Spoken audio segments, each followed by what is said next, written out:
Ini adalah kasus cervical incompetence atau kondisi dari mulut rahim yang lemah dan tidak bisa menahan hingga kehamilan itu berlanjut sampai cukup bulan ya.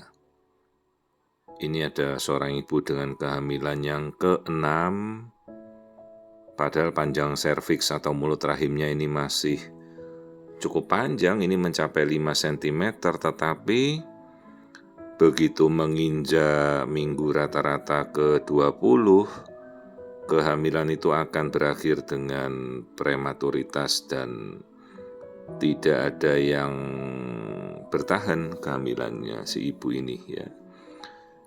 Jadi ibu ini memiliki riwayat yang cukup buruk ya, jadi istilahnya bad obstetric history, riwayat kehamilan berulangnya buruk dan mengalami recurrent pregnancy loss atau riwayat keguguran berulang.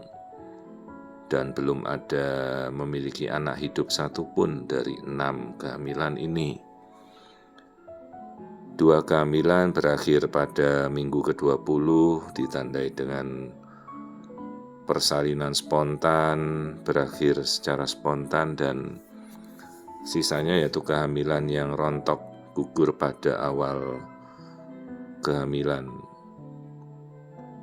Jadi kita juga berpikiran ini adalah suatu kondisi multifaktorial di mana selain adanya cervical incompetence atau mulut rahim yang tidak kuat, juga ditandai oleh mungkin ada riwayat autoimun ya. Jadi memang dia ada riwayat autoimun yang bolak-balik menyerang kehamilannya di awal sampai keguguran berulang.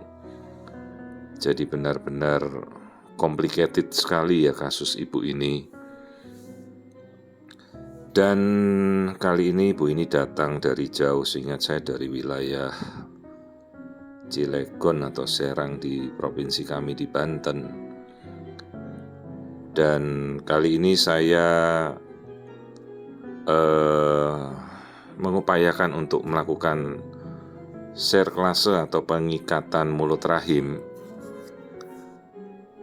Jadi pada minggu ke-13 sekarang, karena ibu ini sangat cemas, jadi dia menyatakan dokter pada minggu ke-20 riwayat 2 kali anaknya keguguran spontan ya, persalinan prematur. Jadi tanpa ada sebab apa-apa tiba-tiba pembukaan, biur, pecah ketuban dan lahir. Dan jelas kalau 20 minggu ya kita tidak bisa menyelamatkan apa-apa ya. Maka menjelang, sebenarnya kita merencanakan di minggu ke-16,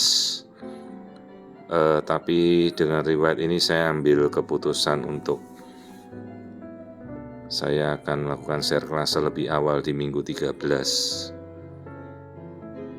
Jadi setelah saya pastikan si janin berkembang dengan baik, kita menjalani proses serklase yaitu mengikat mulut rahim dengan pembiusan sadar ya, supaya janin ini tidak terpapar ya. Janinnya sudah 13 minggu ya, sudah cukup kuat untuk suatu tindakan operatif.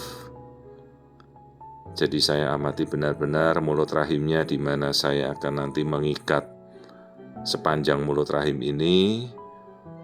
Dan kelihatan sekali mulut rahim ini memang sangat-sangat lunak atau lembut ya. Jadi biasa tuh mulut rahim itu alot, tebal, keras gitu ya. Jadi bisa menahan bahkan sampai mau berat bayi 8 kilo pun kadang-kadang kalau kuat ya dia tidak akan membuka secara spontan. Detak jantung janinnya stabil. Jadi setelah saya mengamati mulut rahim dengan seksama, ya kita lakukan namanya teknik elastograf. Jadi kita bisa melihat seberapa alot atau seberapa lembutnya si konsistensi mulut rahimnya ini.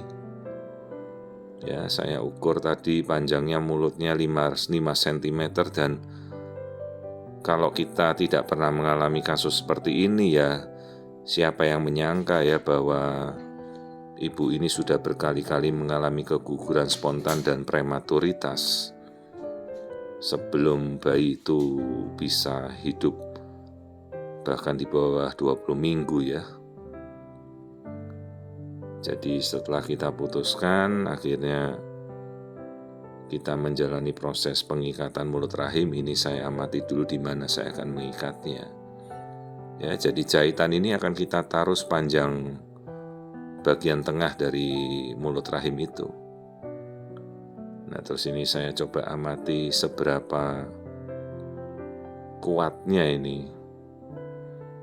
Jadi kita menyalakan persentase warna namanya elastograf, dan ternyata memang mulut rahimnya sudah lunak sekali ya, lembek dan soft begitu. Jadi kita coba membantu dengan pengikatan, ya mudah-mudahan semua kondisinya bisa berjalan sampai akhir kehamilan.